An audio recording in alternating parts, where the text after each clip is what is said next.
안녕하세요. 저는 제 손으로 모든 것을 바로잡고 돌아온 50대 여성입니다. 제가 이렇게 사연을 쓰게 된 건 저와 비슷한 삶을 사는 분들에게 꼭 전하고 싶은 말이 있어서예요. 절대 저처럼 살지 마시라고요. 저는 여태 참는 게 미덕인 줄 알았어요. 시댁 식구들의 무례함도 그저 견디면 되는 줄 알았습니다. 결혼해서 32년 동안 단 한 번도 목소리를 높여본 적이 없었거든요. 파도가 치면 바위는 가만히 있으면 된다고. 근데 그게 아니더라고요. 파도는 물러가지 않았어요.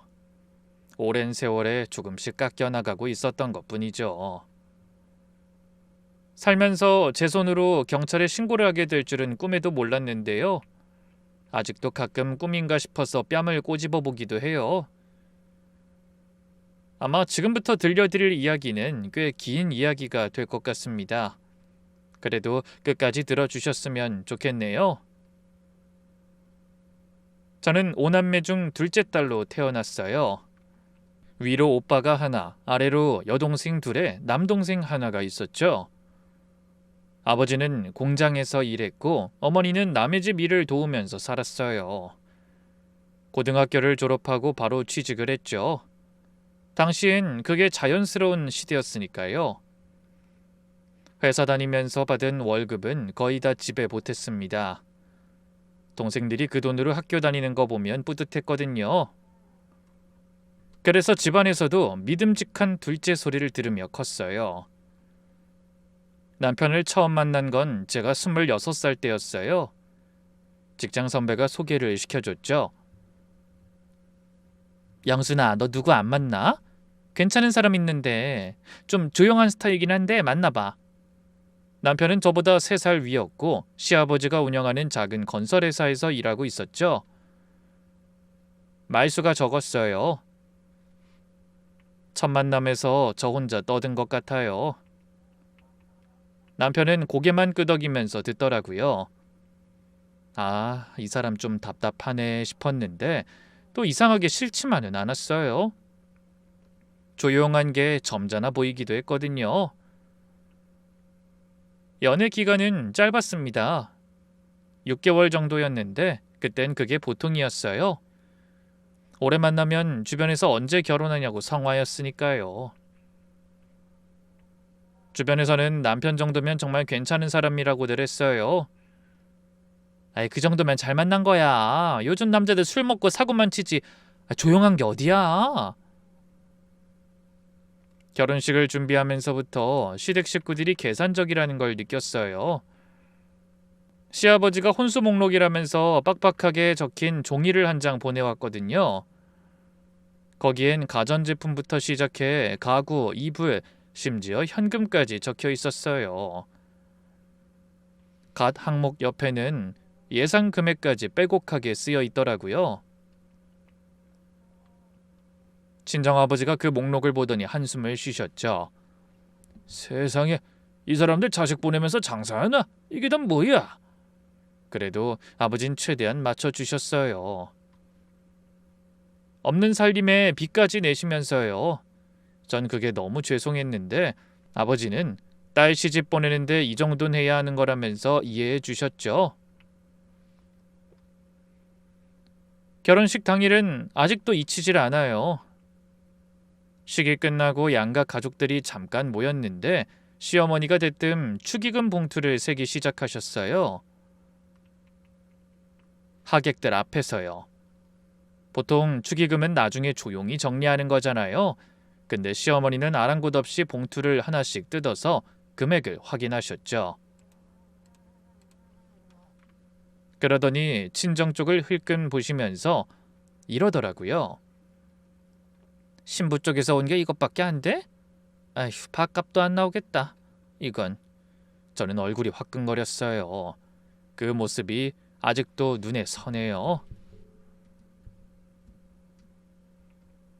첫 명절날 시댁에 갔을 때 일도 기억나요.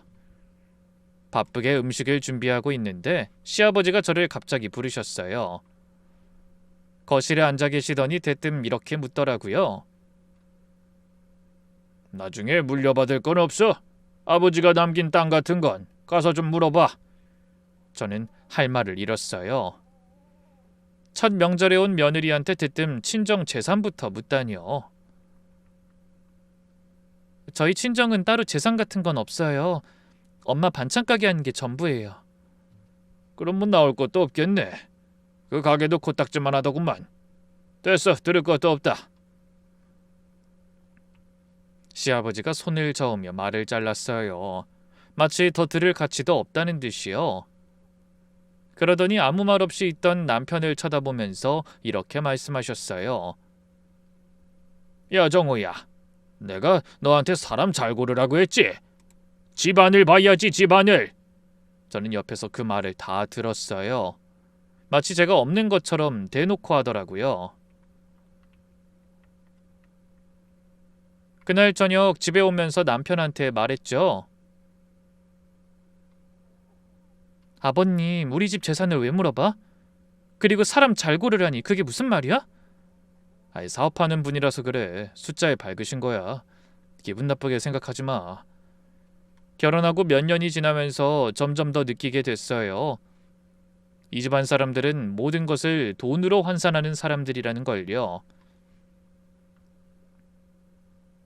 친척들 경조사가 있을 때마다 계산적인 모습을 지겹게 봐야 했어요.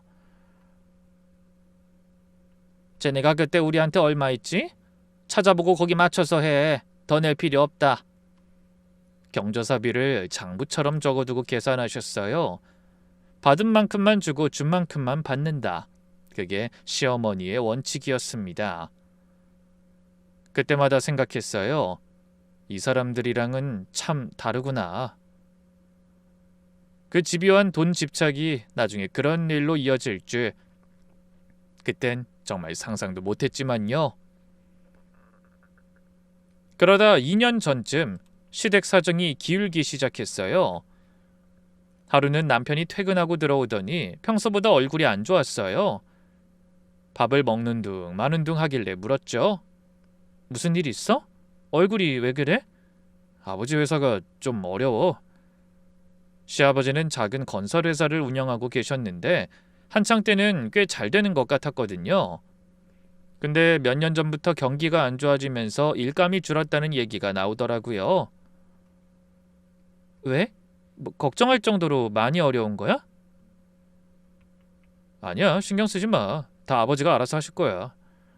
근데 그 무렵부터 이상한 일들이 계속되더라고요. 집 옆에다가 창고를 좀 지을 건데 나도 주말에 가서 좀 도와야 할 것 같아. 무슨 창고? 저는 의아했어요. 시댁은 농사를 짓는 집도 아니고 마당도 그리 넓지 않았거든요. 거기에 무슨 창고를 짓는다는 건지 이해를 할 수가 없었죠. 아니, 뭘 그렇게 보관할 게 있는데? 짐이 그렇게 많았나? 마당에도 자리 많잖아. 엄마가 짐이 너무 많다고 창고가 필요하긴 하대. 나중에 시댁에 갔을 때 창고를 봤는데 생각보다 크게 지어져 있었어요. 그냥 물건 넣는 창고치고는 너무 컸죠. 문에는 큰 잠금 장치까지 달려 있었고요. 어머니, 창고가 되게 튼튼하네요. 뭘 넣으시려고 이렇게 크게 지으셨어요? 제가 물으니까 시어머니가 귀찮다는 듯이 대답했어요. 잡동사니 이것저것 넣을 거야. 창고 짓는다는 핑계로 시댁에서 살다시피 하던 남편이 새벽쯤에 전화가 왔어요. 남편은 전날도 시댁에 창고 정리 돕겠다고 갔다가 거기서 잤거든요. 여보, 안 돼. 당신 옷 갈아입고 이쪽으로 와야겠다. 어? 왜? 아버지가 돌아가셨어. 그 말에 잠이 확 깼어요. 아버지가 돌아가셨어. 새벽에 갑자기. 심장마비래. 지금 장례식장으로 와. 전 한동안 멍하니 있었습니다. 어제까지 멀쩡하던 분이 갑자기 돌아가셨다고 하니까요. 급하게 옷을 챙겨 입고 장례식장으로 갔어요. 도착하니까 이미 남편이랑 시어머니, 시누이가 와 있었어요. 시어머니는 울고 있었고 남편은 멍한 얼굴로 앉아 있더라고요. 이상한 건 장례 일정이었어요. 보통은 3일장을 치르잖아요. 근데 시어머니는 하루만 하겠다고 했습니다. 그게 무슨 시아버지의 깊은 뜻이라도 되는 것처럼 그러더라고요. 그게 네 아버지 평소 뜻이었다. 알다시피 그 양반 요란한 거 싫어했잖니. 일일장도 그렇고 부고도 최소한의 친척한테만 알렸어요. 그래도 생전에 사업을 했던 분인데 거래처 사람들이나 지인들한테는 연락도 안 하더라고요. 어머님, 그 아버님 아시는 분들한테는 연락 안 하셔도 돼요? 제가 물으니까 시어머니가 딱 잘라 말씀하셨어요. 내가 알아서 해. 넌 그런 건 신경 끄고 음식이나 챙겨. 결국 화장은 장례 당일 바로 진행됐어요.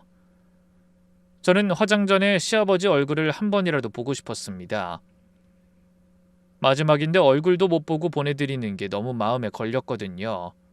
어머니, 화장 전에 아버님 얼굴 한 번만 뵙고 와도 될까요?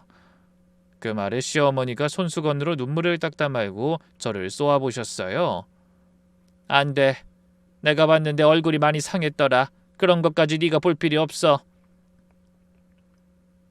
결국 시어머니의 단호한 말에 저는 시아버지 얼굴을 끝내 보지 못했습니다. 장례가 끝나고 집에 오는데 왠지 모르게 찜찜했어요. 뭔가 이상했거든요. 너무 급하게 진행됐고 너무 조용했고 가족들 태도도 뭔가 어색했달까요? 심장마비인데도 모든 걸 너무나도 담담히 받아들이는 것 같았어요. 지금도 그때 생각하면 소름이 돋네요. 장례가 끝나고 며칠 뒤 힘들어하고 있을 것 같아 시어머니한테 전화를 드렸어요. 어머니, 식사는 하셨어요? 제가 며칠 뒤에 뭐 좀 사서 잠깐 들릴게요. 예, 됐다. 안 와도 돼. 나 혼자 잘 지내니까 그냥 쉬게 둬. 이상했어요. 평소에 시어머니라면 시댁에 와서 일 좀 해라. 네가 며느리냐고 하면서 뭐라도 하나 더 챙겨주길 바라던 분이거든요. 그런 시어머니가 오지 말라뇨? 당분간 오지 마. 상중이니까 조용히 지낼 거야. 그땐 어머니가 앞에서 표현은 못해도 아버님을 먼저 보낸 상심이 크구나 했죠. 얼마 뒤에 명절이 다가왔는데 그때도 시어머니가 절 오지 말라고 하더라고요. 올해는 그냥 조용히 지낼 거야. 명절에 안 와도 되니까 그냥 친정에 나가. 어머니, 저희라도 가야 이럴 때 음식이라도 해드시죠. 됐어. 정오만 잠깐 왔다 가면 돼. 아침에 너도 사돈하고 보내. 남편만 가고 전 오지 말라는 거였어요.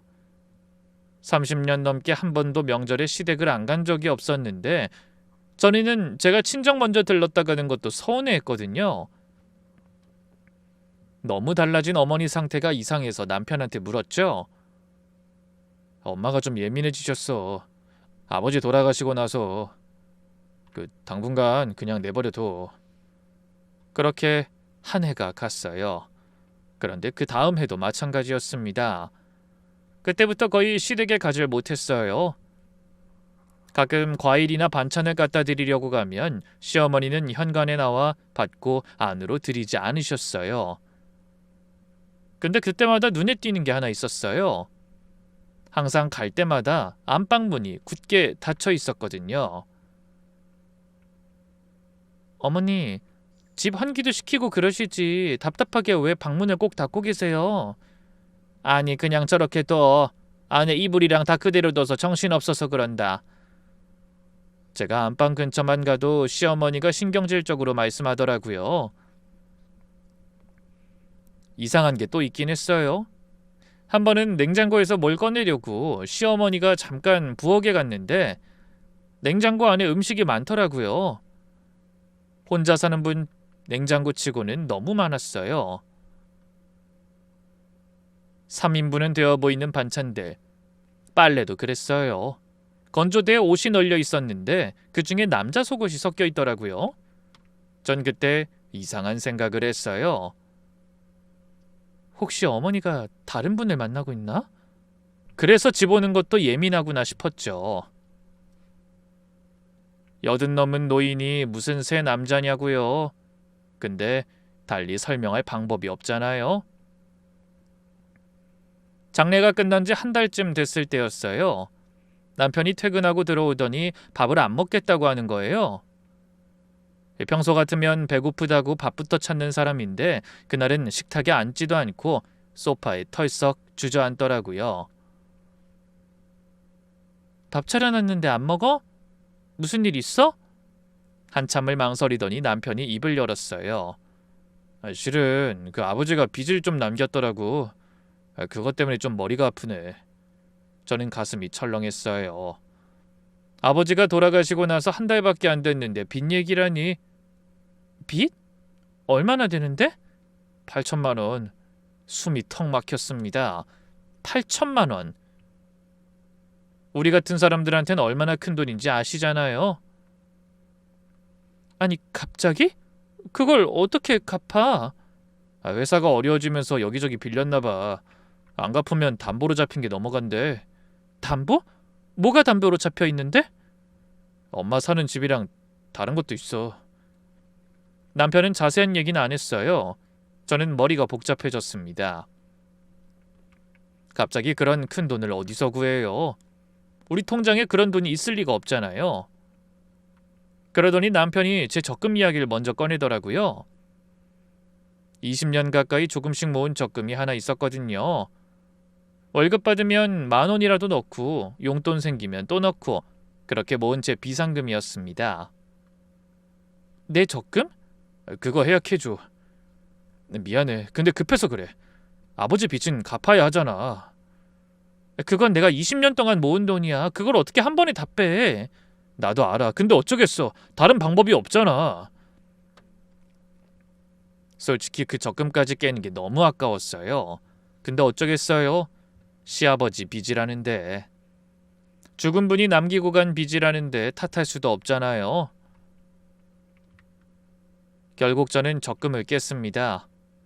은행에 가서 해약 서류에 도장 찍는데 20년이 한순간에 사라지는 기분이었습니다. 그래도 2천만 원이 모자라더라고요. 며칠 후 저녁에 남편이 조심스럽게 말을 꺼냈어요. 장모님한테 부탁드리면 안 될까? 저는 숟가락을 탁 내려놨습니다. 미쳤어? 엄마가 무슨 돈이 있다고? 하루 벌어서 하루 먹고 사는 거 몰라? 아니 그래도 혹시 뭐? 엄마 가게도 곧 정리할 거야. 이번 달 말에 계약 끝나는데 연장하지 말라고 그랬단 말이야. 지금 몸도 너무 안 좋고 이제 쉬어야지. 저는 친정엄마 상황을 설명했어요. 엄마가 무릎도 안 좋고 허리까지 문제가 생겨서 새벽마다 시장 가는 것도 걱정될 정도라 가게도 그만하라고 말씀드렸거든요. 그 보증금 엄마 전 재산이나 다름없어. 근데 그 돈을 어떻게 손대? 알았어. 미안해. 그냥 해본 소리야. 남편이 물러났습니다. 저는 안도했어요. 그래서 그렇게 잘 끝난 줄 알았죠. 근데 며칠 후 엄마한테 전화가 왔어요. 얼마 전에 김서방한테 전화 왔더라. 요즘 많이 힘든 모양이던데.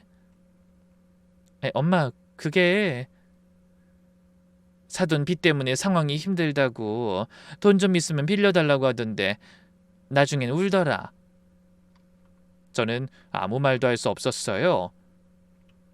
남편이 저 모르게 친정엄마한테 전화를 했더라고요. 제가 그렇게 안 된다고 했는데 그것도 울면서 사정까지 했더라고요. 안 돼 엄마. 그 돈 노후자금이잖아. 가게 정리하고 그걸로 사셔야 하는 거 아니야. 저는 단호하게 말했어요. 근데 엄만 담담하게 이렇게 말하더라고요. 2천만 원이면 돼? 내가 보내줄게. 사돈까지 힘들다는데 어떻게 모른 척해. 가게야 작은 데로 옮기면 되지. 아들도 없는 집에 사위가 그렇게 힘들다는데 내가 어떻게 모른 척해. 됐어. 이미 결정했어. 엄마가 내일 아침에 바로 돈 붙여줄게. 그날 밤 남편이 들어왔을 때 전 현관 앞에 서서 기다리고 있었습니다. 당신 우리 엄마한테 전화했어? 남편이 멈칫했어요. 내가 안 된다고 했잖아. 절대 엄마한테 손 벌리지 말라고 그랬잖아. 어쩔 수 없었어. 아버지 빚이라고 갚아야 하잖아. 남편도 소리를 질렀어요. 저는 너무 화가 나서 말이 안 나왔습니다. 엄마가 무슨 돈이 있는지 알아? 가게 보증금이 전부야. 그 돈으로 남은 인생 살아야 하는 거라고. 그걸 눈물까지 짜면서 가져간 거야? 당신 진짜 사람이 왜 그래? 전 그날 밤 한숨도 못 잤습니다. 자식이 잘 돼서 매달 용돈 주면서 편하게 살지도 못하는데 그걸 알아서 가게를 하는 분인데 엄마 생각에 눈물이 멈추질 않더라고요. 2천만 원이 빠진 후 친정엄마 가게는 눈에 띄게 달라졌어요. 처음엔 엄마도 아무렇지 않은 척 하셨어요. 제가 전화하면 괜찮아, 걱정 마 라고 하셨고 가게에 가면 평소처럼 웃으셨죠. 근데 저는 알아요. 엄마가 억지로 웃고 있다는 걸요. 보증금이 빠지면서 문제가 생긴 거예요. 원래 있던 자리는 월세가 올랐는데 줄어든 보증금으로는 감당이 안 됐던 거죠. 결국 건물주가 나가라고 했다더군요. 여기 주인이 월세를 올려달라고 하는데 좀 부담돼서 안쪽에 더 싼 데 있어. 담담하게 말했지만 전 알았어요. 월세가 문제가 아니라 보증금이 모자라서라는 걸. 새로 옮긴 자리를 보러 갔을 때 전 마음이 무너졌습니다. 골목 한참 안쪽이었어요. 큰 길에서는 아예 안 보이는 위치. 가게 크기도 원래 자리의 반밖에 안 됐고 해도 안 들어오는 음침한 곳이었어요. 진열대 놓으면 사람 2명 서기도 빡빡할 것 같았습니다. 전 그걸 보고 울컥했어요. 새 가게에 짐을 다 옮기고 나서 엄마가 그러더라고요. 여기가 더 아늑하네. 작으니까 청소도 편하고. 아늑한 게 아니라 비좁은 거였어요. 근데 엄마는 끝까지 좋은 쪽으로 말하더라고요. 그런데 그 후로 손님이 눈에 띄게 준 게 보였어요. 그 자리는 일부러 찾아오지 않으면 모르는 곳이었거든요. 단골들은 그래도 왔지만 그것만으론 장사가 안 됐어요. 제가 갈 때마다 엄마는 혼자 앉아 있더라고요. 그 모습을 보니 다 제 탓 같았어요. 엄마, 그 돈 내가 빨리 갚을게. 시간 좀만 줘. 갚긴 뭘 갚아. 사위 도운 건데. 네 남편이 잘 되면 너도 잘 되는 거잖아. 어머니는 늘 그랬어요. 자기 희생을 크게 생각하지 않는 분. 자식한테 짐이 되기 싫어 힘들어도 힘들다고 안 하고 아파도 티도 안 냈죠. 그러다 일이 터진 건 평범한 금요일 저녁이었어요. 남편은 퇴근하고 집에 와서 밥을 먹더니 8시쯤 옷을 외출복으로 갈아입더라고요. 어디가? 잠깐 형 좀 만나고 오려고. 오랜만에 술 한잔 하자고 해서. 영식 씨는 남편 친한 친구예요. 젊었을 때부터 알던 사이라 가끔 만나서 술자리를 가지곤 했어요. 그래서 대수롭지 않게 생각했습니다. 그런데 이상하게 새벽 1시가 다 돼가는데도 연락 한 통이 없더라고요.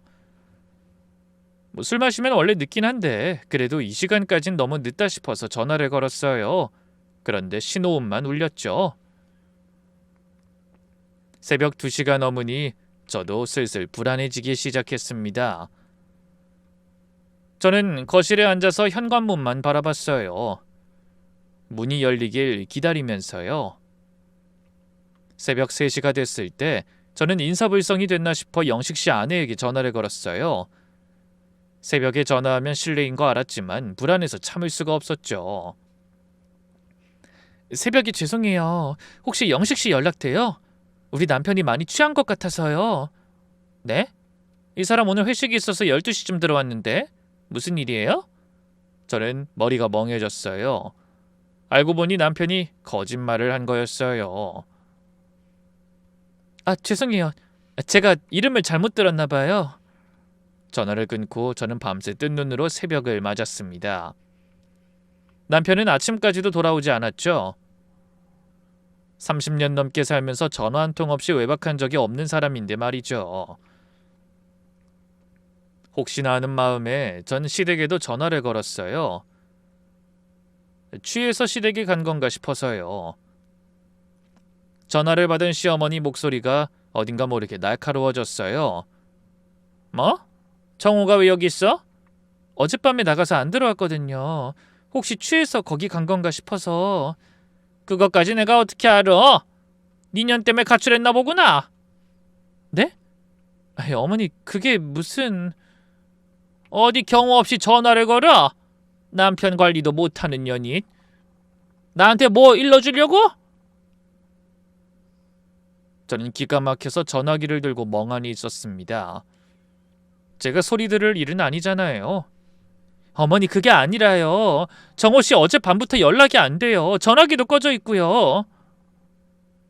이러다 무슨 일 생긴 거면 경찰에 신고해야 하는 건 아닌가 싶어서 연락한 건데.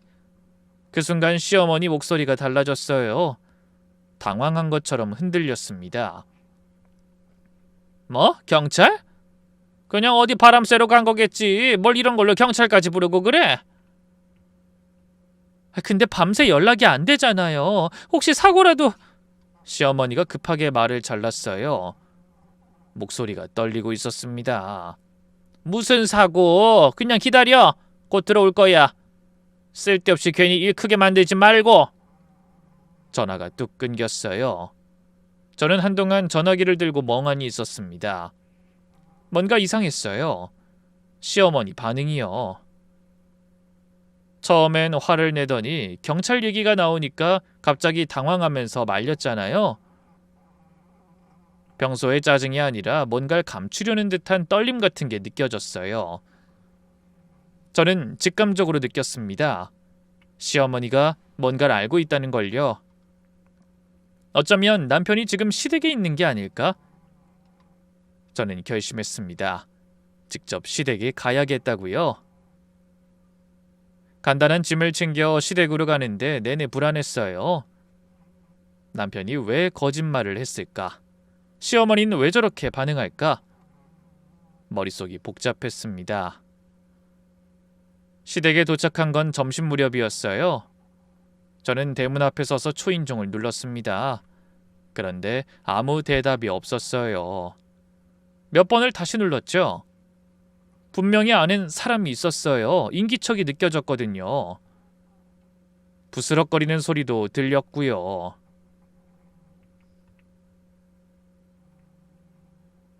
어머니 저예요. 문 좀 열어주세요. 문을 계속 두드렸어요. 손바닥이 아플 정도로요. 어머니! 제가 다시 소리치자 한참 만에 문이 살짝 열렸어요. 문틈으로 시어머니 얼굴이 보였죠. 왜 왔어? 정호 여기 없다니까. 시어머니 얼굴이 창백했어요. 평소에 당당함이 없었습니다. 정호씨 여기 있죠? 안에 누구 있는 거 다 들었어요. 얘가 아무도 없다니까. 네 남편 일은 네가 알아서 해. 왜 여기 와서 난리야? 시어머니가 문을 닫으려고 했어요. 그 순간 전 본능적으로 문틈에 발을 넣었습니다. 아무리 시어머니가 문을 밀려고 해도 물러서지 않았어요. 아니, 물러설 수가 없었어요. 전화할 때도 그렇고 지금도 시어머니와 남편이 뭔가를 숨기고 있는 게 분명했어요. 못 가요. 제 눈으로 직접 볼 때까지 못 가요. 저는 있는 힘을 다해 문을 밀었어요. 시어머니가 버티려고 안간힘을 썼지만 제가 더 힘은 셌습니다.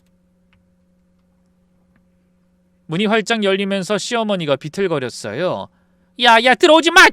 시어머니가 소리쳤지만 전 멈추지 않았습니다. 현관을 지나 거실로 들어갔어요. 그리고 거기서 남편을 봤습니다. 남편이 거실 소파에서 벌떡 일어나고 있었어요.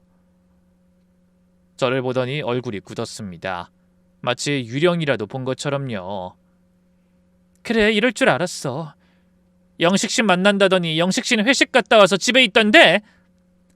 아이, 그게 내가 영식이 아니고 그 다른 친구 만났는데 술 마시고 취해서 남편이 말을 더듬었어요.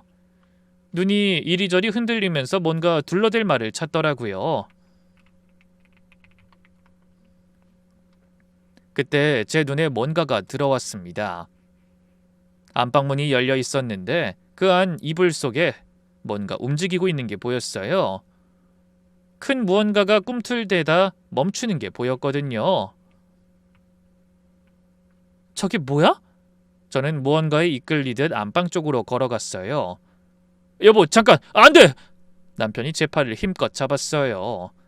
시어머니는 뒤에서 다급히 소리를 쳤죠. 들어가지 마! 거기 들어가면 안 돼! 근데 저는 멈출 수가 없었어요. 저는 남편 손을 뿌리치고 안방으로 들어갔습니다. 안방에 들어서는 순간 심장이 쿵쾅거렸어요.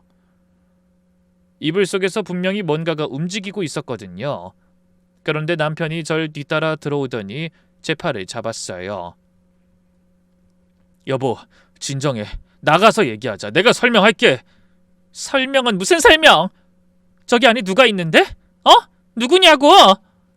저는 남편 손을 뿌리치고 이불 쪽으로 다가갔습니다. 이불이 움찔했어요. 안에 있는 사람도 놀라서 움직인 거예요. 제가 다가오는 걸 알고요. 손이 떨렸어요. 저만 모르게 여자라도 숨겨둔 건가 싶어서 더더욱 알아야 했어요. 이 안에 누가 있는지를요. 그래서 힘껏 이불 한쪽을 들쳐 올렸어요. 그 순간 저는 숨이 멎는 것 같았습니다. 덥수룩하게 수염이 자란 얼굴, 그 얼굴을 알아보는 데는 1초도 안 걸렸어요. 시아버지였습니다.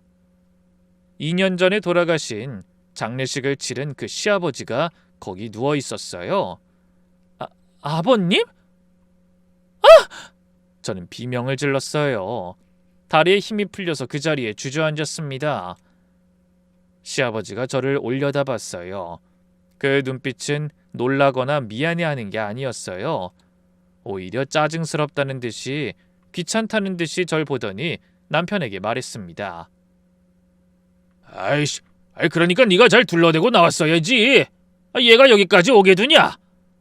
어떻게 이럴 수가? 제 입에서 말이 안 나왔어요. 목이 막힌 것처럼요. 2년이에요. 저는 시아버지가 지금껏 돌아가신 줄 알고 제사상까지 차렸어요. 그런데 안에 시아버지가 없었다는 거잖아요. 이게 뭐야 대체? 저는 떨리는 목소리로 말했어요. 그때 모든 조각들이 맞춰지기 시작했습니다. 갑자기 시댁에 지은 창고, 집에 오지 말라던 시어머니, 굳게 닫힌 안방문, 냉장고에 있던 2인분 음식, 빨래에 섞여있던 남자 속옷, 다들 시아버지를 숨기고 있었던 거예요. 왜 이런 거야? 저는 울면서 물었어요. 남편은 대답하지 않았습니다. 시어머니도 침묵만이 답이었어요. 한참 후에 저는 간신히 정신을 차렸어요. 거실로 나와서 소파에 앉았습니다. 다리에 힘이 없어서 서 있을 수가 없었거든요. 남편이 맞은편에 앉았어요. 시어머니는 안방에서 시아버지 곁을 지키고 있었고요. 설명해. 저는 떨리는 목소리로 말했어요. 설명하라고. 대체 뭐야? 아버님이 왜 살아있어? 장례식은 뭐고 2년 동안 뭐 한 거야? 남편은 한참을 망설이다가 고개를 숙이고 말하기 시작했어요. 그때 아버지 회사가 힘들다고 했잖아. 그게 단순히 경기가 안 좋아서가 아니었어. 남편 말에 따르면 시아버지는 협력업체 대금을 횡령했다고 해요. 큰 공사를 따고 하청업체들한테 일을 맡겼는데 공사 대금을 받아놓고 하청업체들한테 돈을 안 준 거예요. 그것도 한두 푼이 아니라 8억 원이나요. 뭐? 8억? 그 문제를 업체들이 다 고소를 준비하고 있었어. 구속수사가 눈앞이었고. 그래서 멀쩡하게 산 사람을 죽인 거야? 장례식까지 하면서? 남편이 고개를 끄덕였어요. 죽으면 수사가 안 되니까 고소도 소용없어지고. 저는 말문이 막혔습니다. 수사를 피하려고 죽은 척을 했다고요? 그게 말이 돼요? 그럼 장례식은 다 돈 주고 했어. 병원에서 사망 진단서 받고 장례식장에서 입관하고 화장까지. 저는 소름이 돋았어요. 제가 그 관 앞에서 울었거든요. 빈 관 앞에서요. 아버진 그때부터 창고에 숨어 지냈어. 1년쯤 지나고 수사가 흐지부지 됐거든. 그래서 아버지도 창고에서 지내다가 얼마 전에 안방에서 지낸 거야. 진짜 어쩔 수 없었어. 그래서 나보고 여기 계속 오지 말라고 한 거구나. 아가씨도 알아? 저는 떨리는 손으로 이마를 짚었어요. 머리가 지끈지끈 아팠습니다. 나만 몰랐어? 온 가족이 알고 나만 몰랐던 거야? 아니, 나만 속인 거네? 저는 눈앞이 아득해졌어요. 2년 동안 온 가족이 저한테 거짓말을 한 거예요. 그럼 그때 그 돈 빚 갚아야 한다면서 돈 가져간 거 그것도 거짓말이야? 남편이 침묵했어요. 내 적금하고 우리 엄마 보증금 그 8천만 원은 뭐에 쓴 거야? 어? 말 안 해? 그건 아버지 숨기는 데 필요했어. 서류 조작하는 것도 돈 줘야 했고 장례 지도사한테도 입막음으로 돈이 들어서. 그리고 그 뒤에 창고 짓는 것도 돈이었고 아버지 생활비도. 그러니까 우리 엄마 돈까지 가져가서 아버님 숨기는 데 썼다는 거지? 남편이 고개를 숙였어요. 저는 그 순간 모든 게 무너지는 것 같았습니다. 엄마가 가게 작은 데로 옮긴 게 그저 사기친 시아버지를 지키기 위한 일이었던 거예요. 그때부터 분노로 몸이 떨렸어요. 어떻게 이럴 수가 있어? 여보, 진정해. 진정? 내가 지금 진정이 돼? 속인 것도 모자라서 우리 엄마 돈까지 가져갔어. 저는 소리를 질렀어요. 남편이 움찔했지만 곧 얼굴이 굳어지더니 목소리를 높였습니다. 어쩔 수 없었어. 우리 아버지 잡혀가면 어떡해? 그럼 우리 엄만 고생해도 되고? 사람이 죄를 지었으면 벌을 받아야지. 그게 그렇게 간단한 일이야? 우리 아버지가 감옥 가면 우리 집안 망해. 다 망한다고. 그때 시어머니가 안방에서 나왔어요. 시어머니도 화가 난 얼굴이었습니다. 왜 이렇게 소란이야? 사람들 듣는다. 어머니, 아버님이 죽다가 살아나신 걸 저만 몰랐네요. 저한테 뭐 할 말 없으세요? 야, 우리 집안 일인데 네가 뭘 하려고 들어? 네가 힘든 게 뭐 있다고? 시어머니가 저한테 소리쳤어요. 저는 기가 막혔습니다. 힘든 게 없다고요? 장례식장 지키고 제사상도 제가 다 차렸어요. 그게 다 뭐였는데요? 그리고 아버님 빚 때문에 제 적금도 모자라서 우리 엄마 돈까지 가져갔잖아요. 저는 숨을 몰아쉬며 말했어요. 그거요? 저희 엄마 가게 보증금이었어요. 그 돈으로 노후 살려고 하셨던 거라고요. 지금 그 돈 때문에 지금 엄마가 얼마나 고생하는지 아세요? 시어머니가 코웃음을 쳤어요. 아이고, 그까짓 거 얼마나 된다고 그래. 그 정도 당연한 거 아니야? 속이고 어쩌고 그런 게 뭐 중요해. 이러나 저러나 어차피 시아버지 일에 쓴 건 똑같잖아. 끝까지 시어머니는 뻔뻔했어요. 잘못한 게 하나도 없다는 표정이었습니다. 그때 신우이가 들어왔어요. 보아하니 뒷문으로 온 것 같았죠. 이 야밤에 무슨 일이야? 밖에까지 소리 다 들려. 걸리면 어쩌려고. 아가씨도 알고 있었네요? 아버님 살아계신 거? 저는 힘없이 웃었어요. 웃음이 나오더라고요. 너무 어이가 없어서요. 그때 신우이가 난처한 표정을 지으며 말했어요. 언니 어쩔 수 없었어. 아버지 감옥 보낼 순 없잖아. 이 나이에 그 고생을 어떻게 해. 시작부터 끝까지 남편이랑 똑같은 말이었어요. 미리 짜고 온 것처럼 말이죠. 그리고 언니 돈은 급하니까 그랬지. 나중에 갚으면 되잖아. 우리가 빚쟁이도 아니고. 신우이도 뻔뻔했어요. 미안한 기색이 전혀 없었습니다. 그때 남편이 제 손을 잡았어요. 여보, 일단 진정해. 지금 신고하면 나도 잡혀가. 알지? 그럼 이 빚 우리가 평생 같이 갚으면서 살아야 돼. 나 당신 고생 안 시키려고 같이 잘 살려고 이렇게 한 거야. 저는 남편을 쳐다봤어요. 이 상황에도 자기 걱정밖에 없더라고요. 지금 그게 중요해? 당신이 잡혀가는 게? 중요하지. 내가 잡혀가면 우리 가족 어떡하라고. 나 장남의 애들 아빠인데. 나 속인 건? 나랑 우리 엄마 바보 만든 건? 답답하네. 그런 건 다 이유가 있었다니까. 남편도 소리를 질렀어요. 그때 전 깨달았습니다. 이 사람들한텐 전 가족이 아니었어요. 이용 대상이었죠. 모든 게 계산의 대상이던 인간들을 가족이라 생각하고 산 거예요. 미련하게요. 저는 더 이상 말이 안 나왔어요. 32년이 머릿속에서 스쳐 지나갔습니다.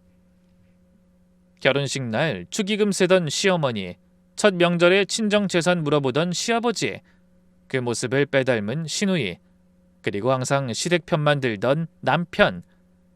32년 동안 참아왔어요. 서로 다른 것도 다 참고 이해하면서 그게 며느리의 도리라고 생각했으니까요.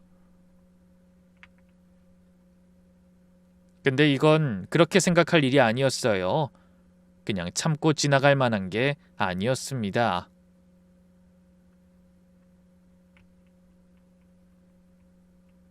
너희는 사람이 아니야. 저도 모르게 이 말이 나왔어요. 뭐? 진짜 나를 위해서?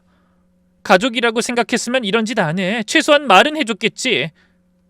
영순아, 나 속이고 우리 엄마 돈까지 가져가 놓고 미안하단 말 한 번을 안 하네? 32년 동안 이 집안에서 난 대체 뭐였어? 밥하고 청소하고 시중 드는 기계? 돈 뜯어갈 때만 필요한 사람이었네. 그래, 그거였어. 나만 몰랐던 게 또 있었네. 남편이 다가와서 팔을 잡았어요. 저를 어떻게든 달래려고 했었죠. 여보, 일단 집에 가서 얘기하자. 내가 오늘 못한 이야기도 다 해줄게. 만지지 마. 닿지 말라고! 저는 숨을 깊이 들이마셨어요. 울면서 소리 지르다 보니까 머리가 어지러웠거든요. 그때 문득 생각이 스쳤습니다. 여기서 싸우기만 하면 뭐가 달라지지? 시댁 식구들은 절대 잘못을 인정하지 않을 거예요. 그러다 신고라도 한다고 하면 시아버지를 다른 데로 옮길 테고요. 또 숨기겠죠. 2년을 숨긴 사람들인데 못할 게 뭐가 있겠어요.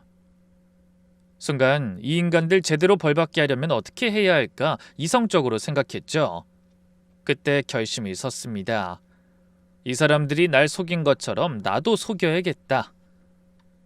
저는 일부러 어깨를 축 늘어뜨렸어요. 지친 것처럼, 포기한 것처럼 보이려고요. 알았어. 지금 당장은 나도 무슨 결정을 못하겠어. 머리가 너무 복잡해서. 화를 가라앉히는 듯 보이자 시어머니가 경계하는 눈으로 절 쳐다봤어요. 저도 생각할 시간이 좀 필요해요. 하루아침에 이걸 다 어떻게 결정해요? 일부러 힘없는 목소리로 말했어요. 시어머니 표정이 조금 누그러지시는 게 보였습니다. 그래, 우리도 일부러 그런 거 아니니까. 다 이유가 있었던 거야. 이해하지? 저는 잠시 말을 멈췄다가 이어갔어요. 근데 전 이번 일 아버님한테 직접 듣고 싶어요. 뭘? 왜 이렇게까지 하셔야 했는지 아버님 입으로 직접요. 그거 듣고 나서 나도 용서할지 결정할게. 솔직히 지금은 모두가 절 속였다는 생각밖에 안 들어서요. 아버님도 오죽하셨으면 그런 결정을 내렸겠어요. 아버님 마음도 이해 안 가는 건 아니에요. 시어머니와 남편이 서로를 쳐다봤어요. 뭔가 눈빛을 주고받는 것 같았습니다. 오늘은 너무 충격받아서 안 되겠어. 내일 다시 올게. 그때 아버님이랑 얘기하고 싶어. 알겠어. 당신 묻고 싶은 거 있으면 다 물어봐, 아빠한테. 남편이 고개를 끄덕였어요. 시어머니도 마지못해 끄덕였고요. 저는 천천히 일어났어요. 다리가 후들거렸지만 억지로 버텼습니다. 문을 나서기 전 뒤를 돌아보니 시어머니와 남편이 안도하는 표정을 짓고 있었습니다. 그래도 이쯤에서 위기를 넘겼다 라고 생각하는 얼굴이었어요. 그리고 집에 돌아오는 길에 빠르게 계획을 세웠어요. 제일 확실한 방법은 시아버지한테 피해 입은 사람들한테 이 사실을 알리는 거였죠. 그 사람들은 절대 시아버지 편을 안 들 테니까요. 오히려 잡아가고 싶어 할 거예요. 집에 도착해서 저는 컴퓨터를 켰어요. 남편 서재에 있던 오래된 서류들이 생각났거든요. 시아버지 회사 관련 서류들, 거기엔 협력업체들 정보가 있을 수 있다는 생각이 들었죠. 먼지 쌓인 파일들 사이에서 계약서, 영수증, 명함들이 나왔습니다. 피해 업장 사장 이름들이 있었어요. 연락처도요.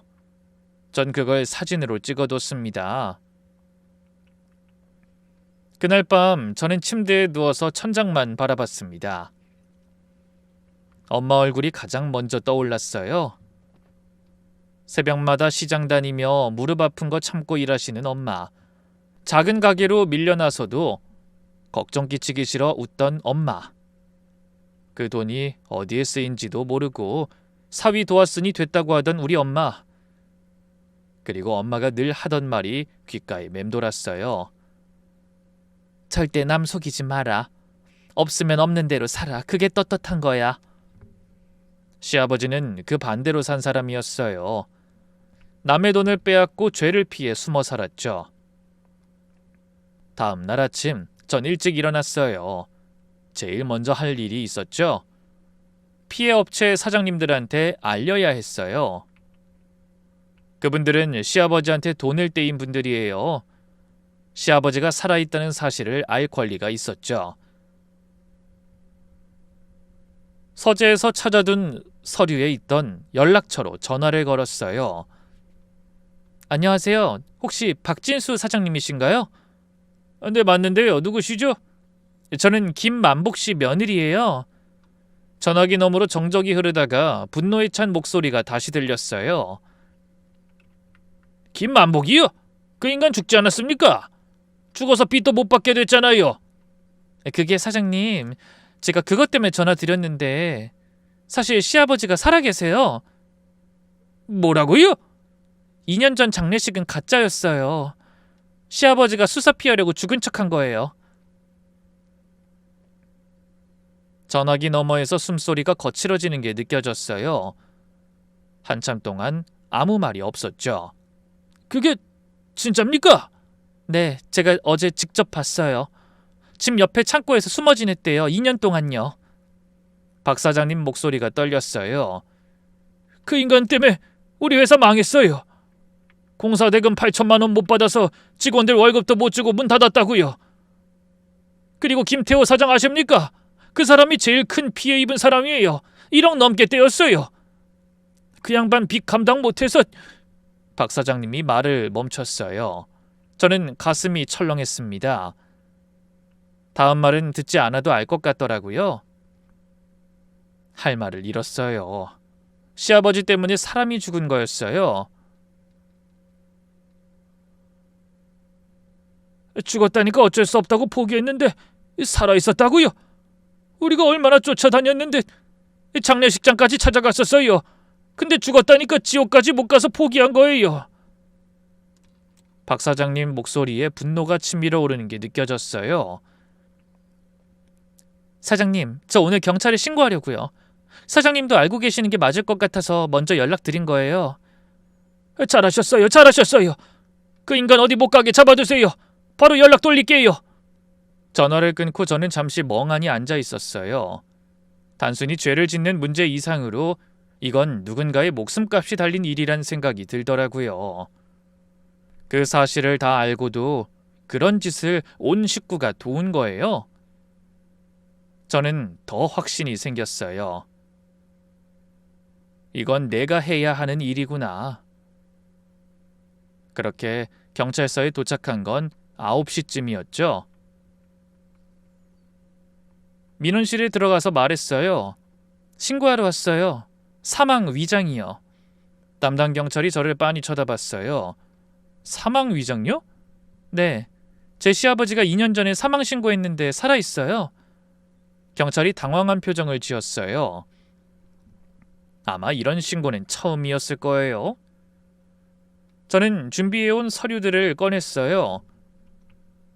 시아버지 회사 계약서, 피해 업체 명단, 돈거래 내역, 모두 남편 서재에서 찾은 것들이었죠.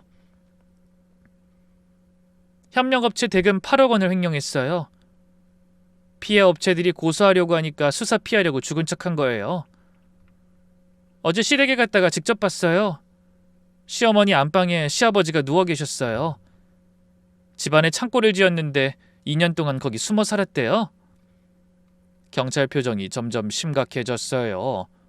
지금 그 주소로 가면 확인할 수 있습니까? 제가 오늘 다시 온다고 해놨어요. 직접 얘기 듣겠다고요. 그래서 안 도망갔을 거예요. 경찰이 고개를 끄덕였어요. 그래도 영리하게 대처하셨네요. 도주 방지 위험은 없겠어요. 저는 잠시 말을 멈췄다가 이어갔어요. 시아버지 때문에 피해 입은 분들 중에 돌아가신 분이 있어요. 빚을 감당 못해서 스스로. 그 유가족분들도 시아버지가 살아있다는 걸 알면 오실 거예요. 경찰이 한숨을 쉬었어요. 뒤이어 경찰차에 타면서 저는 이상하게 마음이 차분해졌어요. 32년 동안 한 번도 이런 큰 결정을 스스로 내려본 적이 없었거든요.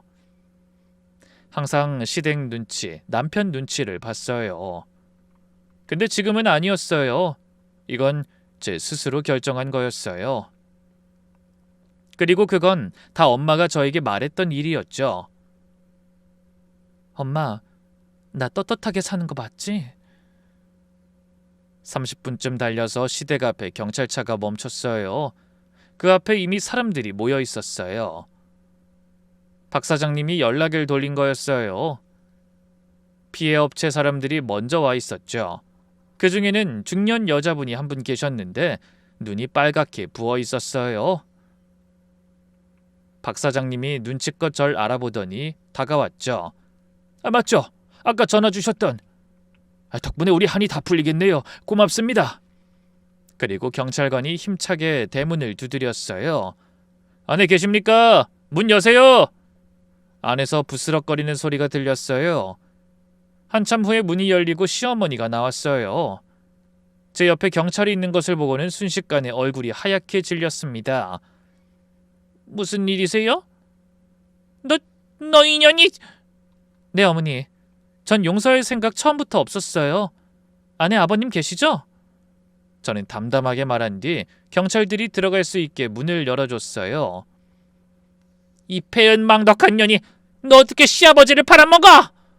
경찰이 시어머니를 막았어요. 곧바로 경찰들이 집에 들어갔죠. 저도 따라 들어가 보니 거실에 남편이 있었어요. 절 보더니 믿을 수 없다는 표정을 짓더라고요. 여보, 당신이 신고한 거야? 어떻게 그럴 수가 있어? 남도 아니고 어떻게... 남편이 소리쳤어요. 저는 그제야 입을 열었습니다. 남인가 보지. 나만 빼고 다 알고 있었잖아. 그게 남 아니고 뭐야? 그건 우리 엄마 돈까지 가져갔잖아. 눈물까지 짜가면서. 그 돈으로 죄 많은 당신 아버지 숨겨줬고. 그러고도 가족이야? 그리고 당신 어제 나한테 뭐라고 했어? 신고하면 당신도 잡혀간다고. 같이 평생 빚 갚으며 살 수 있다고 그랬지?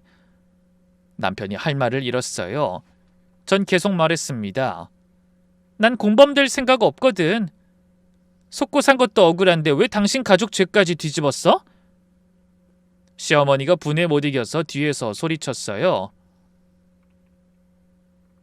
이년이 끝까지... 네 시아버지 잡혀가면 우리 집안이 어떻게 되는데? 어머니, 밖에 누가 와 있는지 아세요? 김 사장님 부인이요. 시아버지한테 돈 떼어서 스스로 목숨 끊은 분. 진짜 누가 죽고 지옥에서 살았는지 똑바로 보시라고요. 근데 이제 살아도 죽은 것처럼 사시겠네요. 온 식구가. 시어머니는 뭐라고 말하려고 입을 열었다가 닫았다가 계속 뻥끗대고 있었어요. 도저히 안 되겠는지 무릎을 꿇은 남편이 제 곁으로 다가왔어요. 여보, 제발 아직 늦지 않았어. 당신이 경찰한테 가서 없던 일로. 없던 일? 저는 남편을 똑바로 쳐다봤어요. 아직도 정신 못 차렸어? 사람이 죽었어, 아버님 때문에. 근데 없던 일로 하자고? 나한테 그러지 마. 당신들 2년 동안 한 짓 생각하면 경찰 부른 게 다행인 줄 알아. 그때 경찰이 안방문을 열었어요. 이불 속에 시아버지가 웅크리고 있었습니다. 김만복 씨 맞습니까? 빨리 나오세요. 체포합니다. 아니 나 아니에요. 난 죽은 사람이야. 죽었다고. 죽은 분이 어떻게 말씀을 하십니까? 결국 시아버지는 끌려 나왔어요. 대문 밖에서 기다리던 사람들이 술렁대며 쳐다보고 있더라고요. 시아버지 눈빛도 혼란스러워 보였습니다. 그때 김 사장 부인이 앞으로 걸어 나와 시아버지 앞에 서더니 울부짖기 시작했어요. 당신 때문에 우리 남편 죽었어. 당신이 우리 남편 그렇게 만든 거라고. 근데 당신은 왜 안 죽고 살아있는데? 왜? 여태 숨어서 편하게 살고 있었던 거야? 부인의 절규가 온 동네에 울려 퍼졌어요. 시아버지가 고개를 돌렸죠. 경찰이 시아버지를 경찰차에 태우자 시어머니가 집에서 뒤따라 나오더니 울더라고요. 안 돼, 영감, 가지 마! 남편이 끌려가면서 저를 봤어요. 저는 아무 말도 하지 않았습니다. 그냥 지켜봤어요. 경찰서에서 조사가 진행됐어요. 시아버지 혐의는 줄줄이 밝혀졌습니다. 그리고 남편, 시어머니와 시누이도 공범으로 조사받았어요. 은닉 사실을 알고 방조했고 거짓 장래에 가담했으니까요. 남편도 은닉 방조, 사기 공모 혐의가 적용됐어요. 특히 친정엄마한테 거짓말로 돈을 받아낸 게 문제가 됐어요. 다행히 친정엄마도 사기 피해자로 인정돼서 반환 청구가 가능하게 됐죠. 저는 경찰서에서 나오자마자 바로 엄마한테 전화했어요. 엄마, 나야. 내가 좀 이따가 가게로 갈게. 할 말 있어. 엄마한테 가서 모든 걸 털어놨어요. 엄마는 한참 동안 아무 말도 안 하고 듣기만 하더니 제 말이 다 끝나고 난 뒤에야 한숨을 쉬셨어요.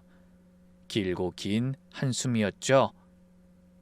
그러니까 사돈, 아니다, 그 영감탱이가 살아있었단 말이지?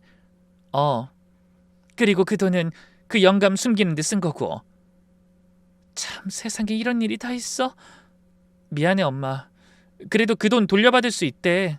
경찰이 사기 피해자로 인정해줬어. 엄마가 가만히 고개를 끄덕이더니 제 손을 잡았어요. 그래, 알았어. 그 돈이 지금 뭐 중요해. 그동안 네가 참 힘들었겠다. 넌 괜찮아? 전 그 말에 울컥했어요. 엄마 앞에서 참았던 눈물이 펑펑 쏟아지더라고요. 얼마 뒤 재판이 시작됐어요. 시아버지는 횡령, 사문서 위조, 사기 등 여러 혐의로 기소됐습니다. 검찰은 징역 7년을 구형했어요. 법정에서 시아버지는 끝까지 이러더라고요. 난 억울해. 그 돈 내가 잠깐 빌린 거야. 갚으려고 했는데 시간이 없었어. 변명이었죠. 8억 원을 빌렸다니요. 그 돈 떼먹어서 한 사람이 죽었는데요. 시아버지는 징역 8년, 남편은 징역 2년에 집행유예 3년. 직접 횡령한 건 아니었지만 은닉에 적극 가담했고 저한테 사기를 쳐서 돈을 받아냈으니까요. 시어머니와 시누이는 벌금형에 집행유예, 방조죄가 적용됐습니다. 재판이 끝나고 저는 이혼 소송을 제기했습니다. 사유는 너무나 명확했어요. 32년간의 기만, 친정에 대한 사기, 배우자로서의 신뢰 파괴. 변호사는 승소 가능성이 높다고 했죠. 재판부도 제 손을 들어줬습니다. 위자료와 재산 분할에서 제가 유리한 판결을 받았어요. 모든 게 끝난 후 저는 한동안 멍하니 앉아있는 날이 많았습니다. 32년이 한순간에 무너진 거잖아요. 남편도 시댁도 결혼 생활도 전부. 허탈해서 눈물이 다 나더라고요. 내 32년이 뭐였지? 왜 이렇게 됐지? 자꾸 그 생각이 들었어요. 그리고 결혼해서 잘 살고 있는 아이들한테도 연락이 왔어요. 아들이랑 딸이요. 처음엔 뭐라고 대답해야 할지 모르겠더라고요. 저도 계속 꿈을 꾸다 깬 기분이었거든요. 엄마, 할아버지 살아 계셨다며. 그게 진짜야? 엄마도 얼마 전에 알았어. 근데 그 일은 꼭 살아서 치러야 하는 일이었어. 아들이 한숨을 쉬었어요. 엄마 많이 힘들었겠다. 우리 집 와서 좀 쉬어. 딸도 비슷한 말을 했어요. 아이들 마음이 고마웠어요. 근데 짐이 되긴 싫었습니다. 괜찮아. 엄마 혼자 지낼 수 있어. 지금처럼 잘 지내면 엄만 그걸로 됐어. 다행히 얼마 전 엄마 돈은 돌려받았어요. 시간이 좀 걸렸지만요. 그 돈으로 가게를 원래 자리로 옮겼어요. 요즘 친정엄마 가게를 도와요.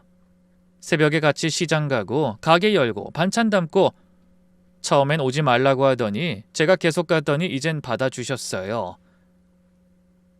엄마, 이 나물 내가 무칠게. 그래, 이제 좀 손맛이 늘었네.